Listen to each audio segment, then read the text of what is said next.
Hi, everybody. Welcome to our session on injury prevention with Dr. Martha Eddy. So, the description is whether experiencing weakness, balance issues, or joint pain due to treatment or pre existing conditions, gain knowledge today about how to exercise effectively during recovery and to avoid injury. So, Martha Eddy is an exercise physiologist and creator of Moving for Life dance exercise. Um, and she'll go over an overview of why and which exercises are important to avoid injuries. We'll focus on mindful activities offered for building strength, spatial awareness, and keeping supple.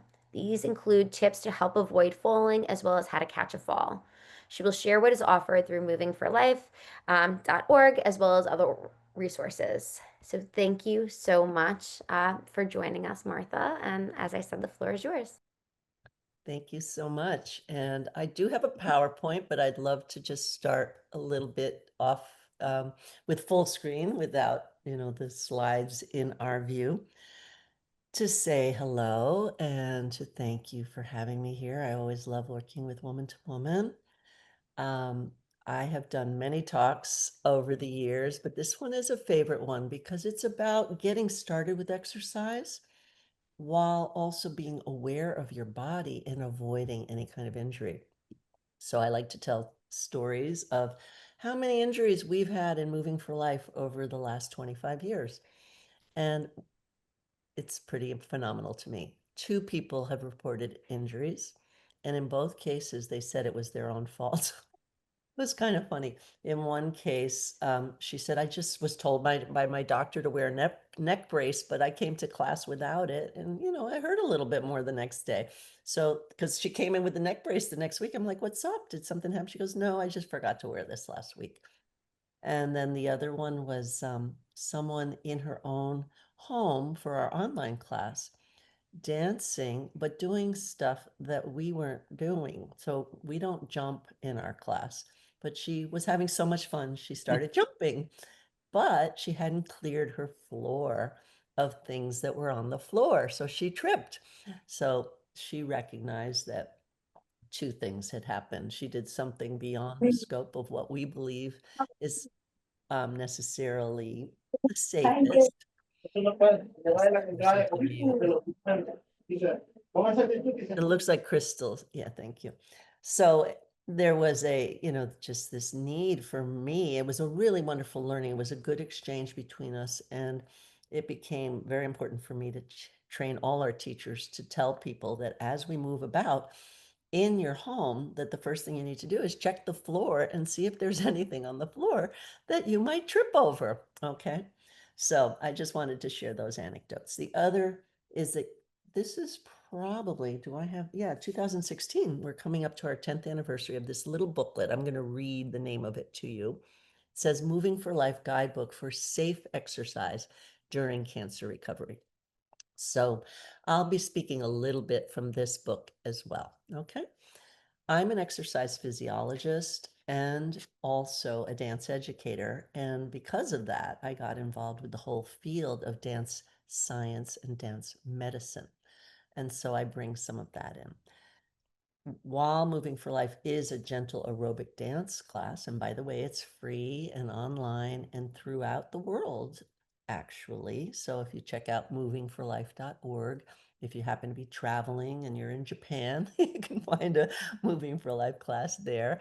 But I'm going to be talking about exercise in general because we want you to be safe during exercise, whether or not you're taking a Moving for Life class, a different exercise class, or working with a trainer, or working on your own, or taking a walk with a friend, right? These are all exercise. And so one of the things we're going to focus on a lot today is your alignment, how your joints are doing in general, and how you're aligned. I will take a little time right now to talk about the inner ear and balance because that has so much to do with potential falling, and then get more into the issue of how compression in our joints can cause pain and potential injury. if we're not well aligned. Can you hear me okay? I'm talking kind of softly today. All right, thank you. I can always speak up. I'm also going to change the lighting in a second. So I might have us do a movement. This is your choice. I'm going to demonstrate it. So hold on one second. I'm going to stand up, tilt the screen, get this light out of our way. There we go. So this is one of the hardest movements in moving for life. We go like this and we come back. We go like this and we come back. And we might be doing it, and I'll talk about why, with a TheraBand. So stretching it and compressing it, stretching it and compressing it. What do you notice about that movement? Do you notice that I'm going backwards? How many of you know that falls are really dangerous when you fall back, hitting the back of your head, where your arms may not be used to catching yourself backwards? So I didn't have this in mind. We just wanted to have within Moving for Life some dances that were from social dance. So we sometimes do the electric slide or other dances that are from parties that then teach men and women, mostly women, come to class. Exercise that you can do and dances you can do when you're at a wedding or some kind of event. So we also do the samba, and that is a typical movement from the samba, especially for things like Mardi Gras. So when parading down a street, it actually travels you. So I realized that what we're doing is falling backwards and catching ourselves. I also realized it's a reflex that you may remember if you've raised a child or a grandchild or a niece or a nephew. When you have a small infant, where do you usually put your hands to protect them? Back of the head. Back of the head. So you're holding that head. So how many of you have ever noticed a baby go, it's called the startle reflex. They hear a loud sound and we do this. It's actually a stress response in adults right until, all throughout life.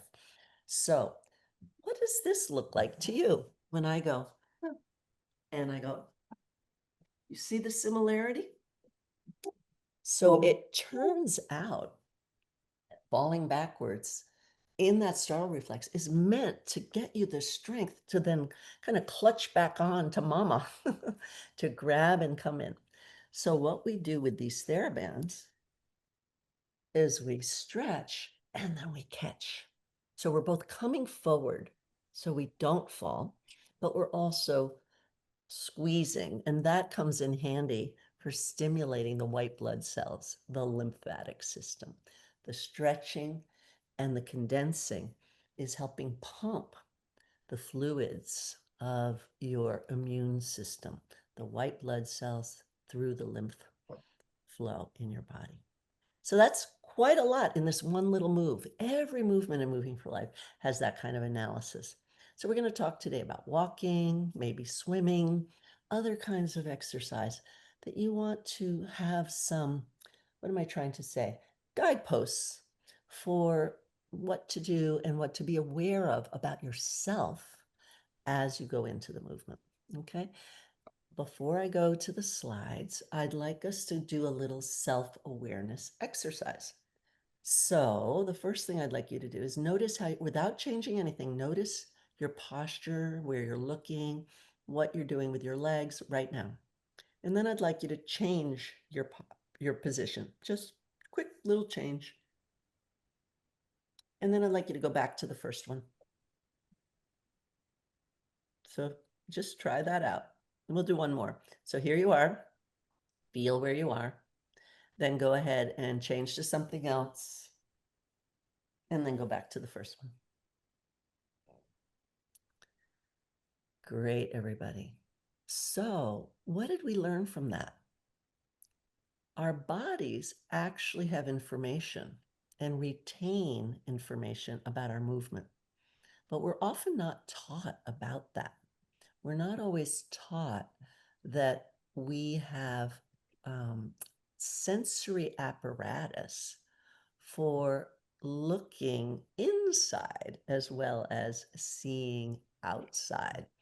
So, because of that, I like to teach something that helps us feel and know about our bodies. Now, you just did it. You know you have body memory, you know you have body wisdom, maybe you know you have a kind of muscle awareness. It's called proprioception, and proprioception involves knowing how bent or straight my joints are, and also how tight or relaxed my muscles are.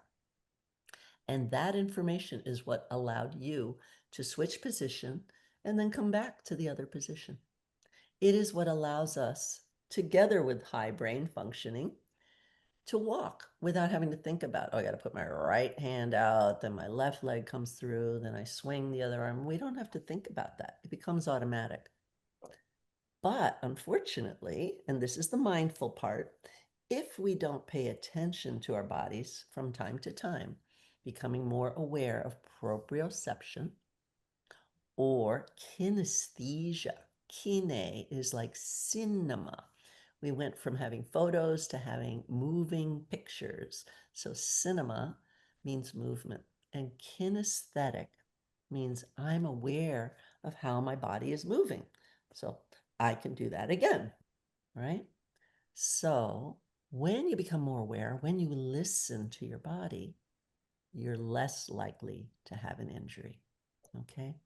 So, one of the very first things I want to say is that as you select a class to take, especially if you're going through treatment or you have lingering symptoms from treatment, that you listen to how the teacher or trainer is speaking to you. Are they telling you what to do, or are they asking you how you feel about what they're showing and facilitating your activity? So I'll say that again. Is the trainer asking you, how does this feel for you? Is this comfortable? Is it feeling like too much or too little pressure or weights or activity or heart rate? You want to be either a self advocate and have that kind of, I'm going to call it real inside your own mind. You want to be able to say to yourself, oh, I'm in this class. The teacher's saying to do this, but does it feel good to me? Or does it feel like it's too much? And then honor your body. That is the somatic way. The mindful movement comes from listening to the living body. In Greece, there are words in the country of Greece. There are two different words for body. One is just the body, a body that dies, a body that's alive or dead, and the living body, the soma. And the soma is incredible. We all know it because if you get a little cut, you don't have to tell it how to heal. The body knows how to heal itself. But if you pay attention to the cut and you keep it clean and you keep it, get some oxygen, but also cover it if you're going to be around something dirty, then you are listening to the needs of your body.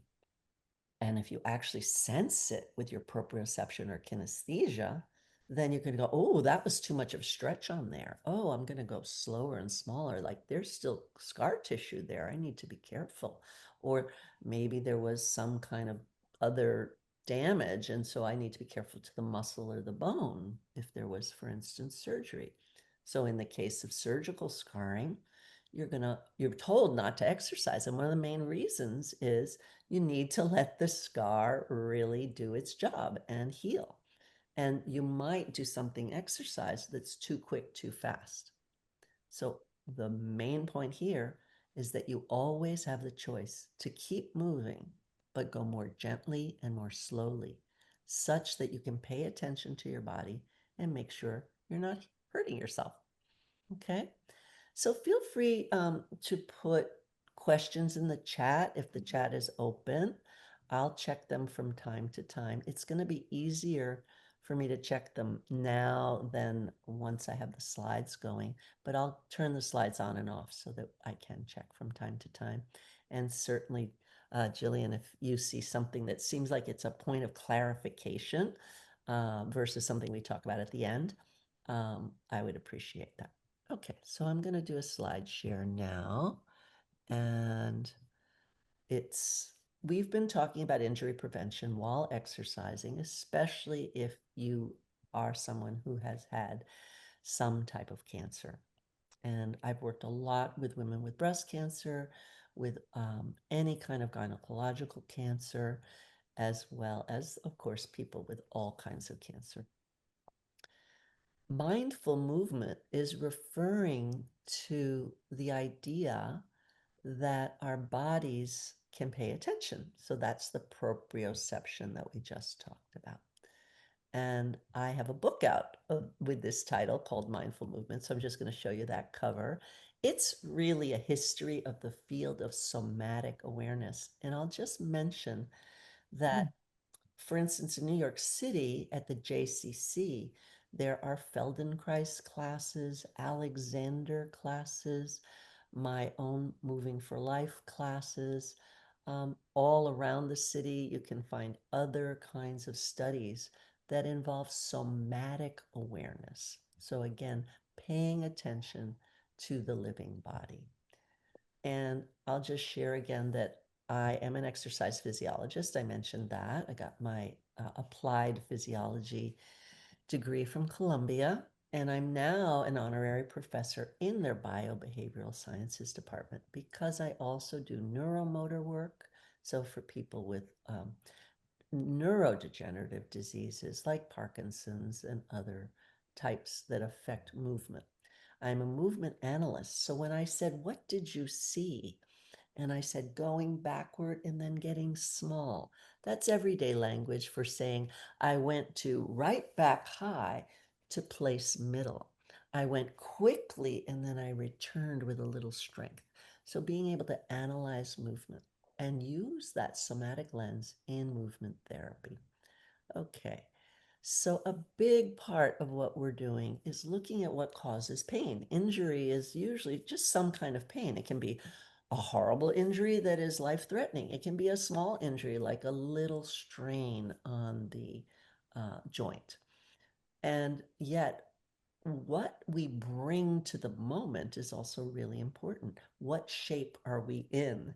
So, your lifestyle and whether you already have some practice with movement will be important in determining what level you start at with exercise. So, I'm talking to the people that maybe are just dealing with a cancer diagnosis and you're trying to decide, well, what kind of exercise is appropriate? The that movement base and our mental state and what we eat all have an impact on our readiness for exercise and our posture. If we come in with lots of freedom in our joints and good, long, kind of spacious spinal posture, then that helps. If we already have quite kind of curves in the spine, scoliosis, it's not anything to stop us from exercising. We all need to be exercising, but you need to be aware of it. Just like you might know I have a scar, you might know I have a scoliosis or a kyphosis, which in the common language is called like the dowager's hump when we're curled through the back, or a lordosis when we have a curled lower back and overly arched, which is wonderful if you're doing flamenco dance, but then you need to be able to do the opposite. So our posture is an indicator for what kinds of injuries we might get because where the impact of a fall or a twist goes will relate to where the muscles are tight or the joints are too folded or too open. If you happen to be someone who has ligamentous laxity, and this is usually discussed with the younger population, that means that your joints are kind of double jointed, they're very loose. There is a propensity, a likelihood of injury if you do fast, forceful movements. and your ligaments are very loose. So you want to be particularly careful if you happen to have that issue. We also have infections pre-existing sometimes, and when that's the case, we want to be able to really make sure that we all kind of judge which activities you choose to do that day if you're feeling ill, or how you protect the infection, like we talked about before, making sure that it's got the right ointments on it, the right amount of oxygen getting to it to heal. Okay. Inflammation is another really important topic, and that relates to arthritis. Anything with the word itis is an inflammation. So to review, our body positioning, how we stand, how we sit, and then how we take that into movement is going to impact how we exercise as well. So learning more about body positioning and posture can be helpful. Then just to see the words that I've spoken already, and I like to do it this way. You listen, then you see, then you move, then you learn. So how do we perceive our body position? Through proprioception, the position of the joints, the movement of the joints from the muscles. So the tension level of the muscles and the shape of our bodies in terms of extension or flexion. And that all is a moving process. So right now I can feel my movement. I can feel whether I'm going fast or slow. Now, for those of you that want to see my movement more, you might notice there's a little bar on your Zoom screen, and if you slide it over, you'll get a bigger picture of me. So, you're not as in need of seeing all the slides, and I'm just going to do this. You can just slide it over and still be able to see the words a bit. So again, proprioception registers sensation, and that includes our tension, our muscle tension. The other thing that we're working with is our intelligence. I mentioned body wisdom. So kinesthetic intelligence is not only registering position, but also our movement through space, how fast or slow, how big or small, those kinds of, am I going backwards, upward, downward? So our body is tracking all of that in our brain, in our motor cortex, and even through the lower brain, the cerebellum. Am I tilted? Do I need to extend my arms to catch the fall or come forward? So recognizing the need to stop or start, to become still, like if you're passing someone, if you're on a New York City street and you want to be careful of bumping into somebody, you need to have visual awareness. That exteroception is very important. Listening, as our hearing gets a little murky, then we have to be slower to take in that information. Maybe move a little more slowly so that you can quickly adjust at the right moment. You've picked up the cue because you're going nice and slowly to hear and see what's around you. And then if you keep your body vital, you can have a quick adjustment without throwing yourself off. Okay, so awareness of your own posture and your own movement habits is really helpful. And that's pretty much the same as somatic intelligence, being bodily aware, knowing your body is giving you information and choosing to listen to it. And also just noticing even your energy level. What is your overall sense of well-being in a particular day or in this phase of your life? And knowing to be more gentle, more just go slower and be a little softer when that's an important time for you. So let's see what's going on. I'm trying to move the slide. We saw that, the book about this field, and it's a history, but also what's going on in the industry. And this is one of the things that a slide from the book, and it relates to relieving pain and discomfort. I studied 40 different somatic systems, I said before, the Alexander technique, the Feldenkrais method, Body mind centering is what I'm trained in. Laban movement analysis, the work of physical therapist Irmgard Bartenieff. So there's lots of wonderful systems out there. And they have something in common. They ask us to slow down, as I've been talking about, and often to lie down. So those classes are often on the floor with a mat or a blanket or a towel, and you get to release the work of gravity that your posture is having to do when you're upright. When we're standing, our back muscles are working and our calf muscles, our lower leg, back of the lower leg muscles are working. So it's just really great to lie down, to rest, to sleep, but also to just let those muscles find their quote resting link. Whenever we're seated upright or standing upright, we're working our back muscles and our leg muscles. They need a break. They also need to register kind of what we call zero, just being relaxed. And that will help us then figure out how much tension we need to stand up without using too much. I'm moving my hair back because many of us overwork our shoulders. We're lifting them, we're bringing them forward, or we're pinching them back in good posture. But really, they're meant to just be relaxed over our rib cage. Our rib cage needs to breathe. So lying down and breathing deeply helps get these ribs moving and getting the shape of your rib cage into proper alignment and fullness so that your shoulder girdle, which is simply your collarbone, and your shoulder blade, which is known as the scapula in the back and the clavicle in the front. I say that because in other languages, the word clavicle is more common than collarbone. So those two little bones need to rest over the rib cage with the clavicle in front and the shoulder blade really in back. Here's something fun. I'm pretending this is my shoulder blade. Do you see this little finger pointing forward?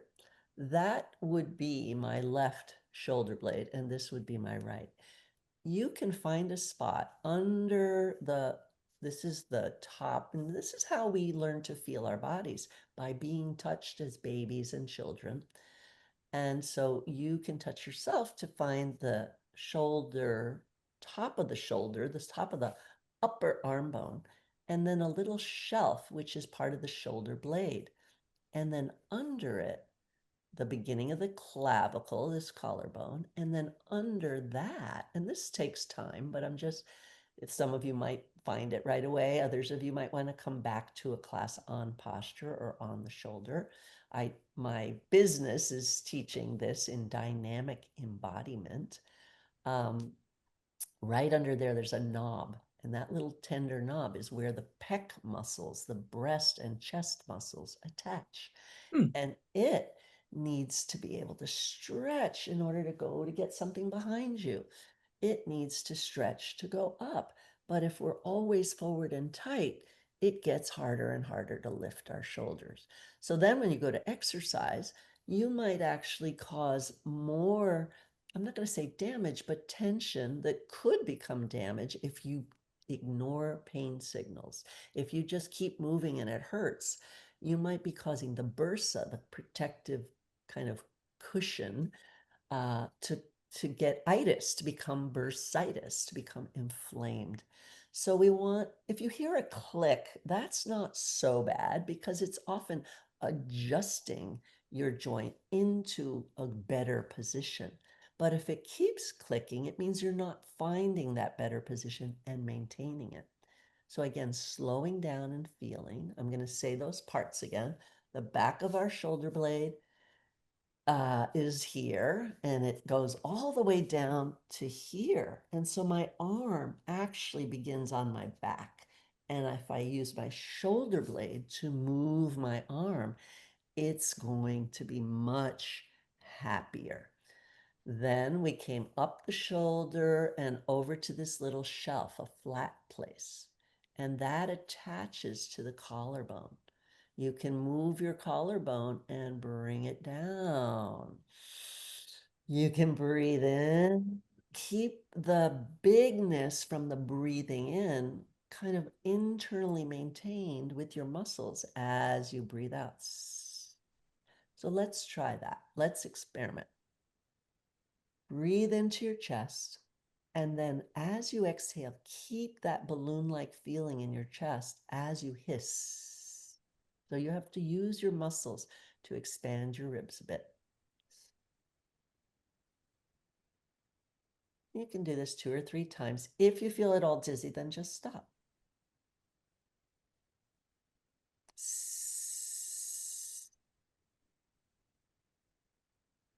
So you're keeping your posture wide open, gentle on your lower back, breathing way down into the low lobes of your lungs. So way down into here. One more. Even let your neck lengthen like a balloon. Now let's do the opposite. So I'm going to sit back a little so you can see me more. As you breathe in, let your shoulders come up too.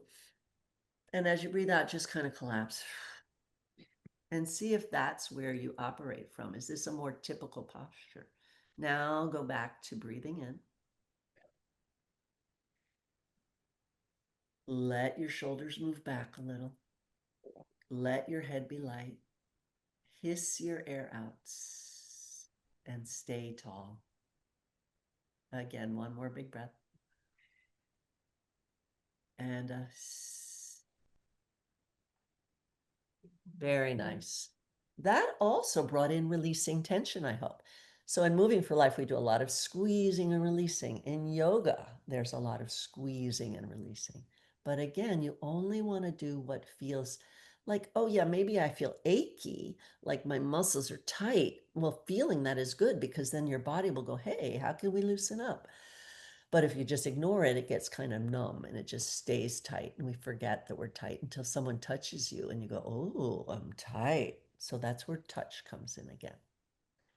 So let's rest for a moment. I'm going to come out of the slideshow for a second and just see how everybody's doing.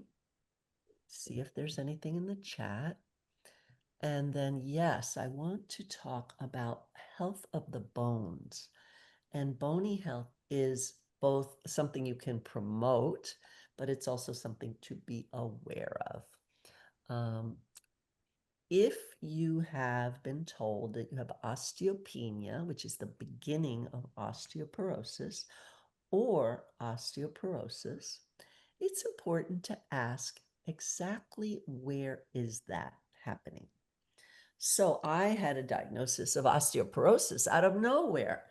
It turns out, though, that it was not a full-fledged osteoporosis because it was in my forearms.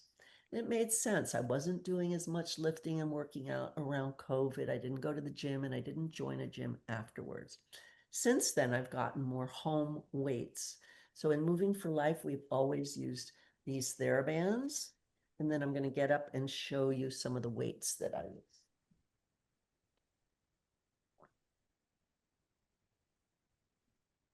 So this one is big and it's only very special. And I often use it with 2 hands. Why am I talking about weights? Bones grow in response to pressure and work, just like muscles. Muscles get stronger when you tax them, when you make them work a bit harder. I'm going to put this on the floor. Excuse me for a second. This is a more typical weight. It's a 3-pounder, but you can also get 1-pound ones like this that are soft and squishy and helpful if your hands have some arthritis or you're working to keep the lymph moving. And the only pump for the lymph is the movement of our bodies. So moving, squeezing is very important. Okay. All right. So I'll talk more about osteoporosis again, but I'm glad to have seen that question. If you have osteopenia, you can work to rebuild, but you also want to talk with nutritionists about whether you're getting the right minerals into your system. So that's another workshop. All right. Oops, wrong. No, no, no, no, no. And that is my website, Dynamic Embodiment. And this is the Zoom link for today. I apologize. This is not okay. Here we are back to this. Okay. I'm going to stop the share and just find the right one. Here we go. Mhm. I apologize. Back to PowerPoint. That's that one. And back. It's very small, so I'm leaning way forward. There we go. Okay, we've gotten to this slide. I will come back, share screen here, and slideshow.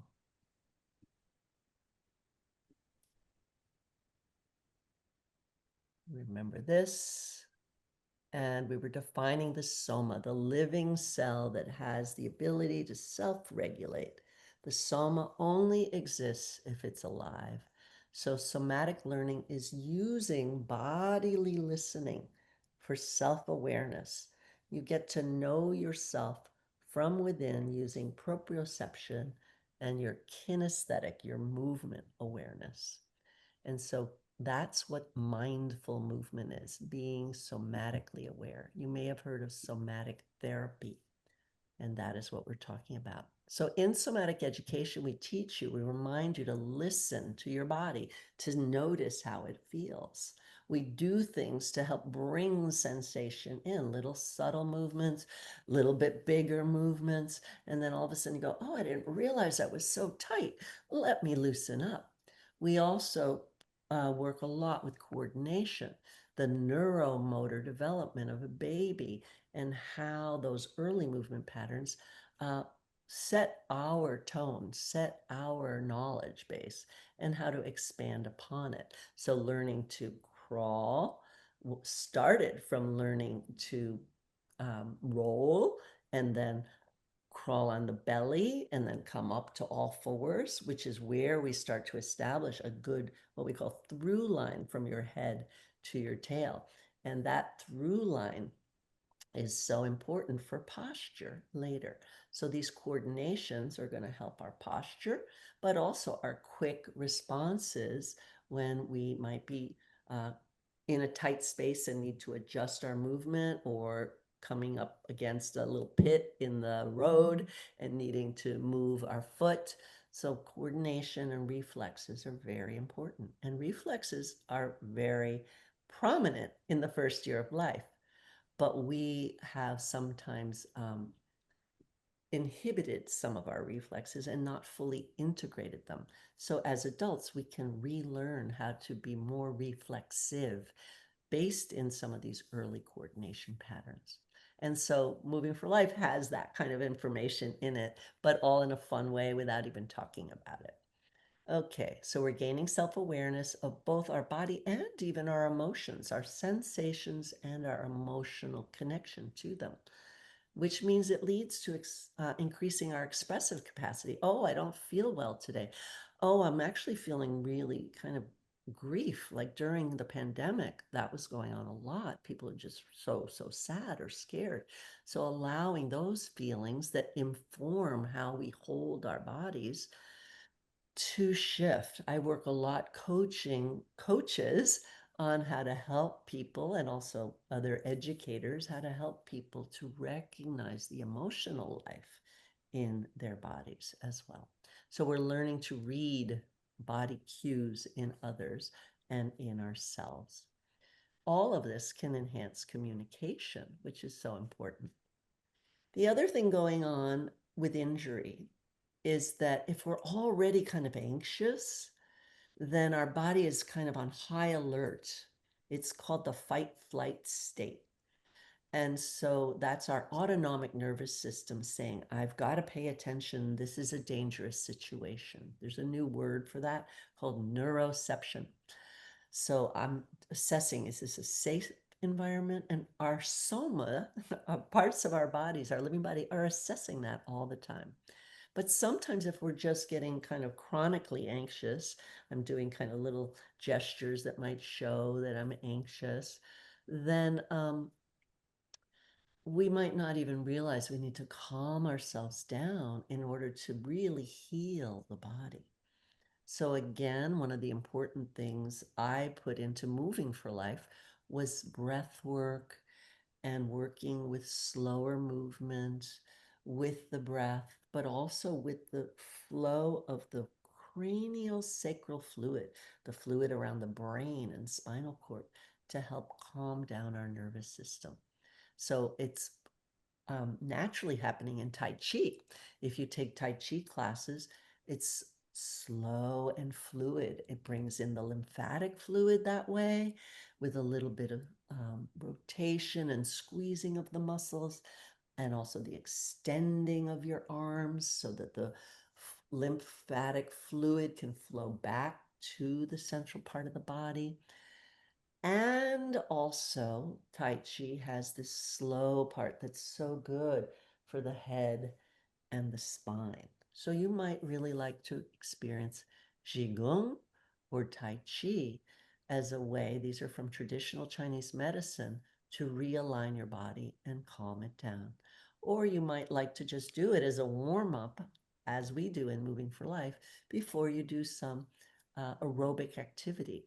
Aerobic activity is so important for the heart, and more people pass on because of heart issues, having had cancer or not. 1 in 4 people seem to have some sort of cancer, and many, many people are dying from heart disease. So we want to keep our heart healthy. We want to get moving. Moving for Life was originally called Moving On Aerobics, moving on from cancer by getting aerobic. And that was in 1999 when doctors were saying, don't circulate your blood, just rest. They were scared that the cancer might spread if you got into exercise.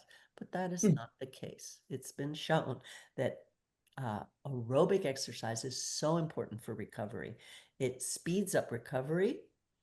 It can be preventative. It expands, if we all have cancer cells in us, but if they're getting stronger in there, maybe because of our diet or other lifestyle factors or environmental features, um, I'll say environmental toxins, then we need to do things to sweat and get the toxins out. So aerobic activity does that. What is that? That's walking, that's swimming, could be jogging, but jogging can be a cause of injury if your posture is not well aligned, if you're already anxious and you're kind of fighting and you're not really, in other words, your mindset is, I've got to run. It's not really about being fun or pleasurable or listening to your body. It's just, I got to do it. It's like a fight. That's only going to keep the anxiety going. So we want to be able to calm down, be aware, interpret our sensations through our brain, let our nerves to the muscles, to the organs all respond, and listen for pain signals. And notice if our posture is getting scrunched, collapsed, or if we're able to maintain the space between our joints, which keeps us from getting things like arthritis. Okay. I usually just click over here. Great. So we were talking about how to relieve pain, and we got to rest and digest. So that's part of the autonomic nervous system. The nervous system um, knows to spend time with taking in the nutrients from food. And that's why siestas were so great. Rest, even if it's not sleeping, but just being quiet after a meal, helps that food just go into your system. Now, at night, if you're going for a long sleep, hopefully for 7 hours or more, then you don't want to have a full stomach, and because you could have problems with, it coming back up through the esophagus, any kinds of heartburn, things like that. So there are reasons to make sure that you eat at least 2 hours before you go to sleep. But that digestion time is really important, and it's called parasympathetic versus that fight, flight, I'm anxious, sympathetic nervous system. One is about taking care of yourself and being quite somatic, quiet, and the other is being alert and sympathetic to the environment. So there's a kind of sympathetic that is natural. Like, I'm here, I'm present, I'm Martha Eddy. I'm so happy to meet you. I'm enjoying teaching this versus what should I do next? Uh-oh. Which of course happens during the day. You can't not have anxiety ever, but to notice it and have antidotes for it. So you want to reset. You want to change your habits so you have moments of relaxation. You want to lie down on your bed or floor more often if you have back pain. You want to gently learn new things like 4% challenge.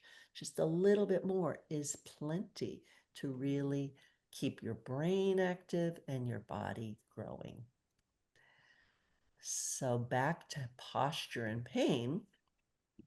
If it's already challenging, then you want to learn a little bit more about your posture with the slowing down. And we teach a lot about the posture in the Moving for Life classes. So a good trainer will also teach you about your posture or a video that you're looking at. They'll pay attention to your breath. Because if you have, again, a jammed joint or some kind of itis, inflammation, arthritis, bursitis, then movement could make it a little worse if you're just jamming it more versus doing the opposite. So my Laban movement analysis, remember I said I'm a movement analyst, says let's do movement in all directions to help the joint. If we tend to be forward, doing forward things, we need backward movement.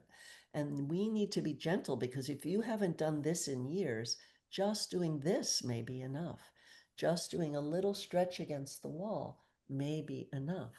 So we're going to go slowly, remember, and listen to our bodies and only do what feels like a nice stretch versus a pull, right? And especially if you have loose ligaments, never pull fast. Go slow and then stop when you just feel a little opportunity to open that muscle, to lengthen it. So movement awareness can be a way to retrain your posture. And in that sense, any places that are pinching nerves, that's a cause of pain. If my neck is always here, after a while, I might have numbness in my fingers. The nerve is pinched and I get tingling saying, something's wrong, something's wrong. So it could be local, it could be something was wrong in your fingers, but often it's in your neck. So our whole posture class, which you could come for another lecture, will get you to learn about where the nerves go from the different segments of the spine to help. So movement is important for orienting your senses, knowing where you are, making sure you see if there's anything you might trip over, looking in front of you, and also a kind of awareness to the back and a readiness to move backwards if you need to back up, and then to recalibrate reflexively. Okay, we have a few more slides and then I want to take questions. So I'm just going to click here. So our skeletal alignment can try to be perfect, but actually we work with dynamic alignment. My teacher, Irmgard Bartenia, physical therapist, dance psychotherapist, and amazing cultural anthropologist, noticed that in other cultures, there's a figure eight even when we're standing still. Our hips are shifting over our feet. There's subtle micro movements all the time.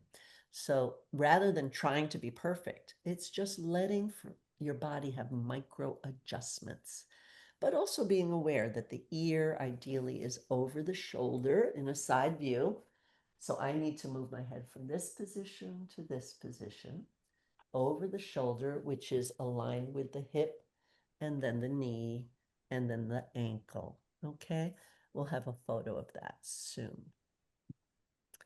So there's plumb line alignment, earlobe, middle of the shoulder, through the hip, through the front of the ankle so that the weight goes to the toes, not just to the heels. If you're on your heels, you tend to have a readiness to fall backwards, which is not good for injury. Okay. So dynamic embodiment is responding to life, moving, ever changing, and allowing for these natural figure eights. How we carry ourselves relates to feelings. How do you stand when you are full of energy and when you're tired? How do we communicate through our posture? And can we use our words and our lifestyle choices to notice for yourself and have a conversation with yourself? Oh, I'm collapsing. Maybe I'm tired. Maybe this is a good time to take a rest, take a nap. So, education helps improve posture and relieve pain and prevent injury. And our posture class moments will just say, let's practice our posture, are things that you could look for in other somatic movement classes, in learning from a Chinese medicine master, from a personal trainer, or even a swimming teacher. When you get to float and then you come out of the water and you feel better, maybe noticing your posture at that moment.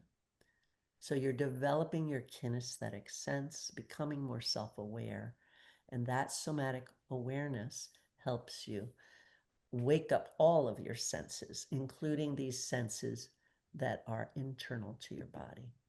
So here are 10 senses. I made this for my work in working with children and teachers in the school system. We all get taught about we smell, we taste, we see, we hear, we touch. But how often do we get taught about our tension level, our body shape, meaning our joints folded or unfolded, how tall we are, our posture, and how our body shape together with our inner ear is registering that I'm upright and still, or I'm forward and moving, or I'm falling backwards, or I'm going fast or slow, or I'm stopping and starting. All of that is registered in the part of the ear related but not the same as the cochlea, where we hear. We're registering our movement behind our cheekbones, these tiny little bones, and then also telling us in the labyrinths whether we're tilting or going to fall and need to catch ourselves. Okay. So our muscles and bone alignment are important. Strengthening our muscles and bones with pressure is important. So weight bearing, we do quite a lot in moving for life where we push against the wall. I'm going to go a little further back and just show we might do something leaning forward and using our arms. We might rest here and check our posture and then stretch holding on to the wall. So the support of the wall is also giving us feedback and helping us build our bone strength. So we're also balancing the muscles around the joints. If you notice pain when you're going to an exercise class, or you've been taking a long walk or doing some power walking or a new kind of dance, notice where the pain is, and can you move in the opposite direction? Can you wake up the muscles above, below, in front of, and behind? And your organs, the breathing in your lungs, the positioning of your organs will help that too. That's a whole other class that I teach again in my business dynamic embodiment. It's called embodied physiology. So I'm going to stop there. I do want you to know about moving for life a little bit more, so I will check on that in a minute.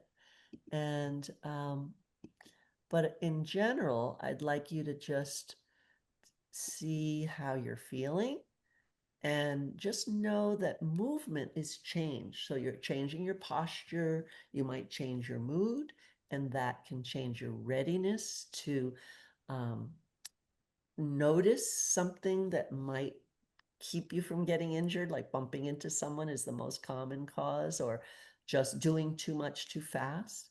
And also it's registering your pain levels. I Okay. also see there's two questions in the chat. Would you just read them to me? Yeah, Would of that be course. okay? The first is any suggestions for movement or exercise to help balance issues from chemo-induced neuropathy in feet? Yes, thank you.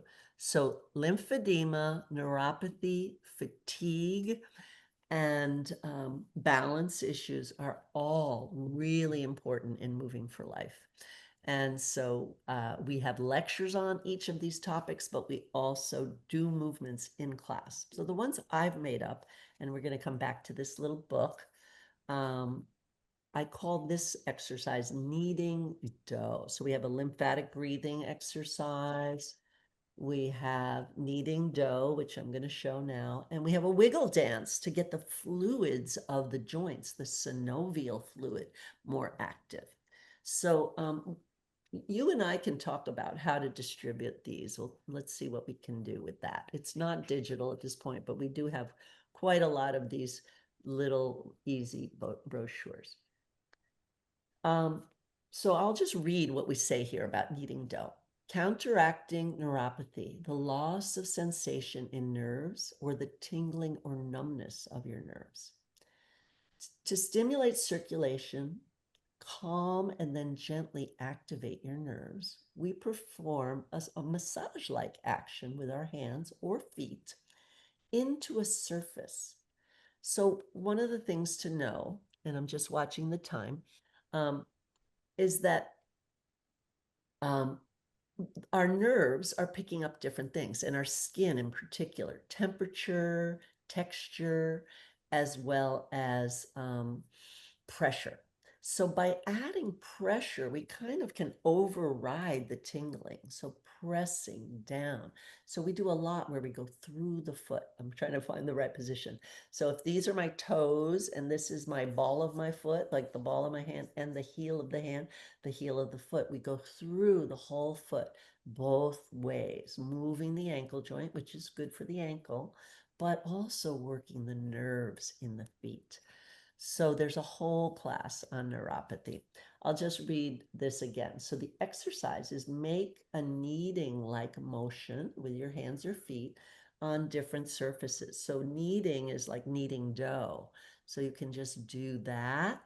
And of course, with our feet, that's harder. So we just do this to start with. And then if you can do more circular kinds of movements, that is great.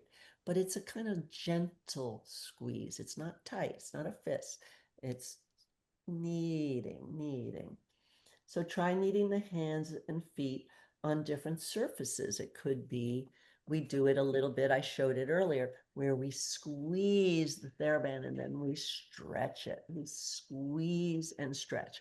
I showed it here. We squeeze and then we wiggle. We do, and we can do this together. This is less for neuropathy, but just to give you the sense of the squeezing that might come. And here's the neuropathy. You can just do this with your hands and then on the floor with your feet. But here's a fun exercise, which I got from Toby Tosin, which is make claws, make fists, spill, pull, and push. Claws, fists, spill, pull, push. Now, again, if any of that hurt, you do just a little less. Make it smaller. Go a little slower.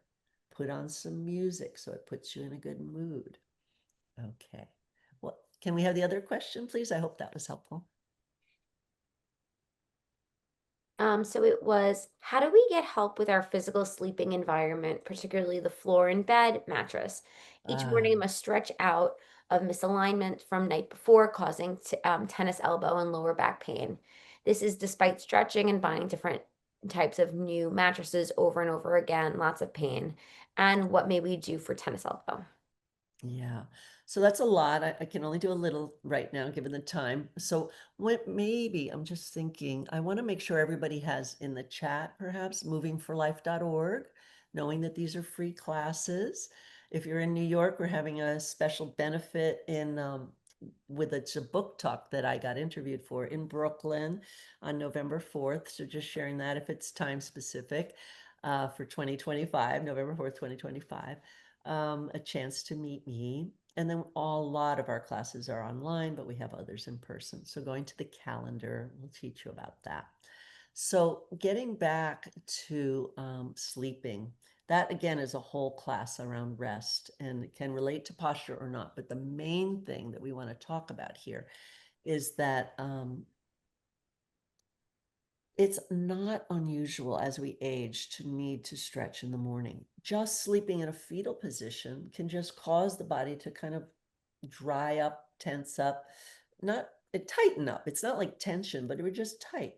And what's really important is to stretch, especially for the lower back. And you mentioned that, to stretch the body and get this psoas muscle, this big 7 joint muscle goes across all 5 lumbar vertebrae through the sacral region into the hip joint. So just bringing the hip back, getting out of a seated posture. If you happen to be in the chair right now that doesn't have arms, if you can just bring your leg back, that will help you feel so much better. Okay, and then go to the other side and just stretch out that leg. And if this thigh is tight, then really spend at least 20 seconds there. But what we're focusing on for the lower back is also a kind of stretch. If your back hurts, don't lean back. You can kind of lean forward as you do it, but you can play with lifting your arm, which will pull and stretch the middle of your body. So yoga, I have a whole book called, and I'll show it to you, called Dynamic Embodiment of the Sun Salutation. And so it's working with lots of different concepts around protecting the joints. Dynamic Embodiment of the Sun Salutation. My name is Martha Eddy, Eddy, and I wrote it together with Shakti Smith, who's a yoga teacher. I do the sun salutation to stay fit, and it helps. So, a tennis elbow, there's a section on uh, elbows in general and how it relates possibly to the throat chakra and in particular the thyroid gland. So working with thyroidal balancing is something you can experiment with.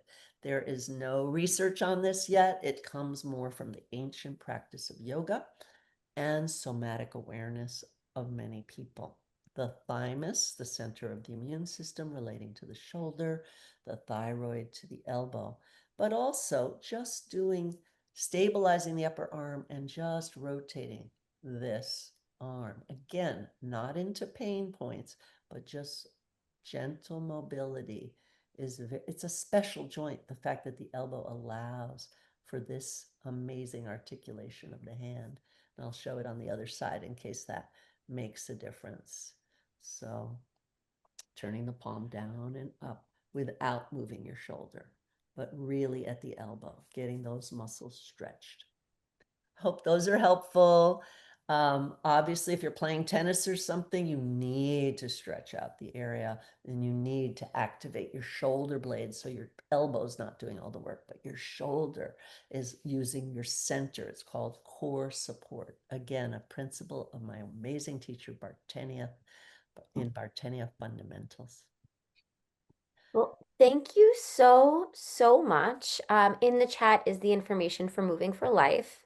And, we've partnered Woman to Woman with Moving for Life over the course of the years, and Mount Sinai has, and we are very grateful for you to join us today. So thank you so much. And I hope that everybody does check out Moving for Life outside.